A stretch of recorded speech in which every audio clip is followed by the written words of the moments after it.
This man bought a second-hand car at auction, thinking he got a true steal. It drove fine, and the price was a bargain for the quality. However, shortly after the purchase, he found out that the vehicle used to be an old police car. It was a surprise, but no deal-breaker. But when he looked inside the door panel of the car, he found something that made his skin turn pale. When Matthew's old car broke down, he was heartbroken. It was the car he got from his father, the vehicle he grew up with, and the car in which he learned to drive. But after years of loyal service, it finally gave up on him. Matthew and his father brought the car to the junkyard together, but both agreed that Matthew needed a new one ASAP. Matthew went online and searched for second-hand cars for the entirety of that evening, eventually landing on a police auction. It was a place where confiscated and impounded vehicles were auctioned off after the original owner failed to make payment. The value of the vehicles was tempting since it lay much lower than that of other auction houses. Quick pause here. If this story's grabbing your interest, tap like and subscribe. It really helps me keep bringing you these tales. He took a public transport bus to the impound lot and felt excitement as he entered the property. He was 35 years old, but in a way, this would be the first car he owned himself. He walked around the impound and scanned the rusty old vehicles for the one that was going to be his. And after a few minutes, he spotted the car. "What a beauty," Matthew said, smiling. Matthew inched closer. And right before he reached the car, the lot's owner came out of his quarters and called out to him. "Can I help you, sir?" were his welcoming words. Matthew introduced himself and stated his intentions. "I have an interest in this car, mister. Do you mind if I take a look?" The impound owner obliged and got the keys to the vehicle from his office. He opened the car doors, showed Matthew the inside, and pointed at the gauges. "It hardly has any mileage on it," the lot owner said while sipping his morning coffee. Matthew looked around the inside and under the bonnet and didn't understand why this car was being sold for this cheap price. "What's wrong with it?" The owner said the car was fine as far as he could tell.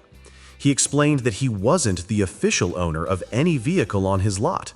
He just managed the grounds they stood on, so he could only speak about the car's condition after it arrived. "But it seems fine," the man said. Mechanically, this would turn out to be true, but Matthew did not know what was hidden inside the car. He bought the car without knowing its finer past details, details that would become majorly important later. While driving home, Matthew turned on the radio and listened to soothing country music. "Even the radio works perfectly," Matthew said happily. But during the trip, something happened he did not expect. A rattling sound kept appearing from within the car. It wasn't loud, but it cut through the music like glass. "Perhaps it's from standing still for so long," he thought. Matthew drove the car into his garage and decided to investigate his new purchase further. At first, he figured that the problem must have been underneath the hood of the car. Maybe a bolt was loose somewhere, and the engine's vibration made it rattle.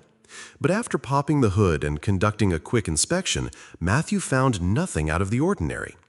After that, Matthew expanded the search to the inside of the car, but again, nothing.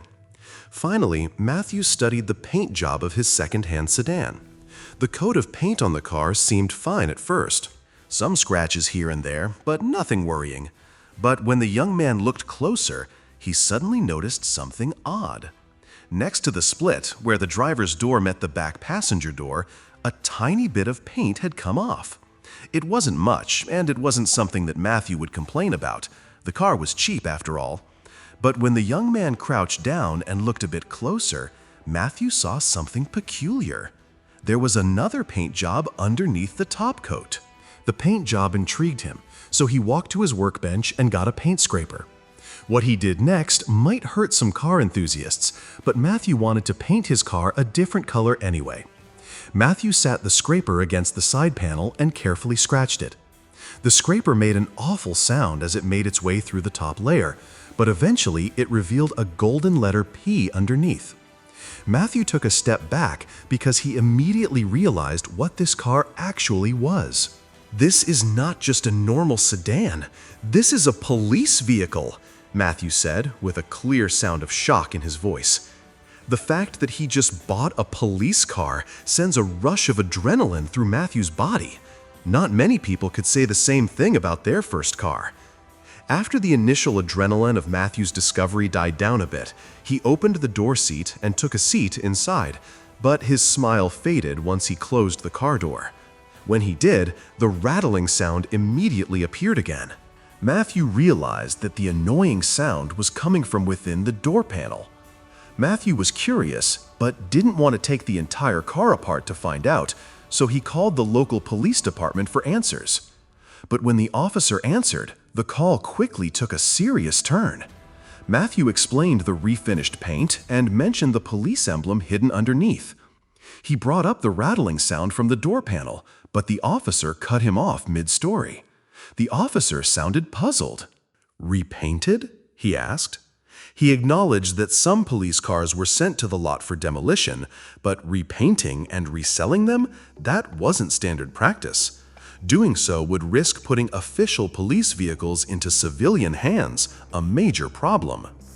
Matthew stood firm. He had proof. The officer then asked for the license plate. Matthew provided it and could hear the keys tapping in the background. As the officer searched the system, Matthew asked another question that had been bothering him. Could something have come loose inside the door frame during the car's service life? Officer Henry said no. Police cars didn't have hidden compartments in their door panels, but he did find something else. The previous owner, it turned out, to be a former officer who had worked in the same district not long ago. His name sounded familiar to the officer. Meanwhile, Matthew took a screwdriver and began prying open the door panel. After some effort, the plastic cover popped off and fell to the ground. Behind it, he saw something that didn't belong. A translucent plastic bag wedged tightly in the metal frame. With a few hard tugs, Matthew freed it. He set the bag on his lap and carefully opened it. Officer Henry, still on speaker, listened in.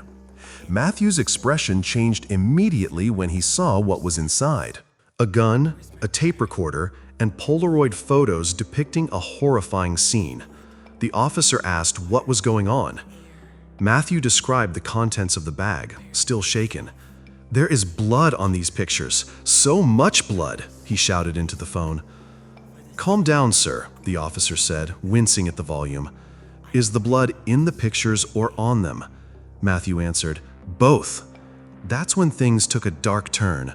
Matthew did not even bother with the gun. He didn't want his fingerprints anywhere near it.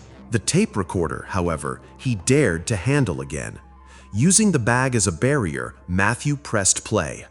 The moment the tape began, his jaw dropped. It was a full confession from the person who robbed the bank shown in the photos. What was meant to be a simple heist had turned into something far more tragic. Someone had died. Officer Henry, still on the line, immediately took the situation more seriously after hearing about the tape. He told Matthew to stay put, informing him that backup was already on the way. His thoughts turned to the man who sold him the car. Could he have been involved? Just then, the police arrived. Two officers stepped out of the car and approached. They asked Matthew if he was all right, but quickly moved on to the reason they came. They had already traced a lead to the vehicle's former owner, but first they had to speak with the impound lot owner. They told Matthew he would need to come with them. At the lot, the owner recognized Matthew and waved. That smile faded fast when the officers explained what they had found in the car. He seemed genuinely shocked to hear that a police vehicle from his lot was potentially linked to a serious crime. The officers questioned the man while carefully analyzing his responses. Matthew, too, watched closely, hoping the story would match his own. Fortunately, it did. The lot owner confirmed that a man, who he now realized had been a cop, had dropped off the car, saying it was meant for demolition. He led them into his office and opened a filing cabinet, pulling out a document. "Here's the signature," he said. Every car donor had to sign paperwork, and this file was proof.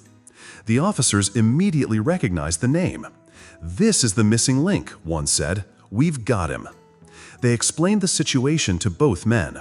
The car, the gun, and the tape all belonged to a former officer from their own precinct. Matthew noticed one of the officers trembling with anger. He was one of us. How could he do this? The policeman remembered clearly when his colleague insisted on taking the case. At the time, no one thought much of it, but looking back, it should have raised suspicion. That officer had one goal in mind: getting rid of the evidence. He repainted the car and pushed for it to be demolished. Crushing it would have erased any trace of the crime. By repainting it first, he disguised its identity and separated it from its police origins. "We have to catch him," Matthew urged. The officers nodded. Then one smiled and said, "I have a plan." They asked the impound lot owner if the car could be returned to its original spot. He agreed, though puzzled. The idea was simple but strategic feature. The car in a news report hint at its role in a reopened investigation and hope the guilty party would panic. If the former cop saw it, he might come back to destroy the evidence himself. The plan went into motion. The car was returned to the lot. A short news segment aired, and then they waited. Just one day later, it worked. That night, someone broke into the lot. Surveillance footage only captured a masked figure, but the police had little doubt it was their former colleague. He cut the fence and crept through the lot, unaware that officers were hiding nearby. He was arrested immediately, handcuffed, and placed in the back of a police car, the same model he once used to hide the evidence. Though Matthew wasn't allowed to be present at the arrest for safety reasons, he didn't miss a thing. The event was covered live on TV due to the case's scale, and he watched with satisfaction as the man was taken into custody. Justice had prevailed, but there was one issue left. Matthew still didn't have a car. A few days later, he heard his mailbox rattle. A letter had arrived. It looked official. Curious, Matthew opened it. Inside was a message from the local police department thanking him for his help. They also invited him to the station for something special. When he arrived, more than 30 officers stood clapping and cheering in his honor. But the real reward waited out back. There, a row of newly serviced cars was lined up, each ready for use. He was told he could choose one as a token of appreciation. Matthew picked the plainest one of them all, a gray station wagon. It wasn't flashy or fast, but it was dependable. After everything that had happened, normal was exactly what he wanted. As he drove away, a quiet sense of pride filled him. He had helped solve a crime, brought justice to light, and earned something far greater than just a car.